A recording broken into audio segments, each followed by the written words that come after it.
Praise the lord.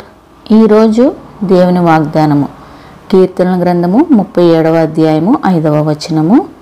నీ మార్గమును యెహోవాకు అప్పగింపుము, నీవు ఆయనను నమ్ముకొనుము, ఆయన నీ కార్యము నెరవేర్చును. మరి నీ మార్గమును ఎవరికి అప్పగిస్తున్నావో, నీ ఆలోచనలు, నీ యొక్క సమస్యలు ఎవరితో చెప్తున్నావు?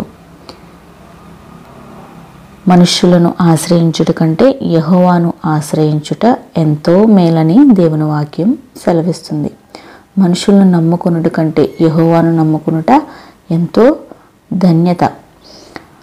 మరి కాబట్టి మన యొక్క ఆలోచనలు, మన యొక్క ఇబ్బందులు, ఇరుకులు, సమస్యలు, మనం ఏ సమస్యలతో ఉన్నామో, ఏ ఇబ్బందులతో ఉన్నామో, మన ఆలోచనలు ఏమిటో, మన కోరికలు ఏమిటో, ఇవన్నీ మనం దేవునికి అప్పగించుకుంటే, మనం దేవుణ్ణి నమ్ముకుంటే, ఆయన మీద విశ్వాసం ఉంచితే, ఆయనే మన యొక్క కార్యాలన్నిటినీ కూడా ఆయన నెరవేరుస్తానని ఈ వాక్యంతో దేవుడు సెలవిస్తున్నాడు.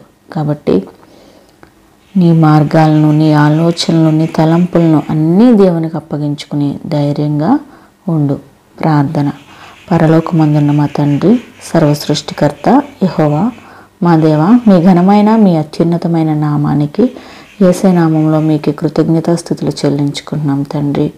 దేవా, నాయన, మీరు నన్ను అడగక మునిపే మీకు అక్కరగా ఉన్నవేమిటో నాకు తెలుసు అని సెలవిచ్చిన దేవుడు. సమస్యాన్ని చూస్తున్నావు నాయన, నీ బిడ్డలందరినీ నువ్వు చూస్తున్నావు నాయన.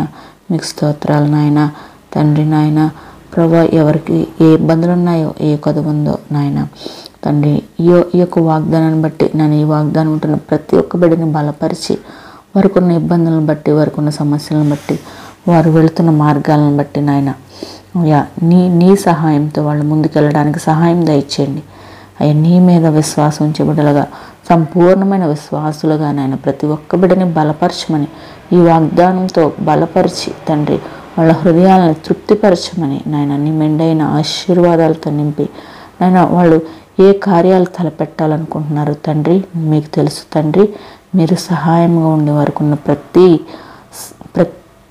ఒక్క సమస్యలను మీరు తోడుగా ఉండి వారి పనులన్నిటినీ సక్రమంగా, విజయవంతంగా జరిగించమని వేడుకొంచున్నాను తండ్రి. ఈ వాగ్దానం వింటున్న ప్రతి ఒక్క బిడ్డని యేసయ్య నామంలో దీవించండి, ఆశీర్వదించండి.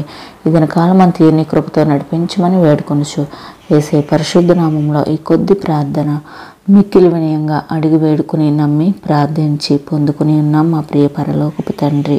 ఆమేన్.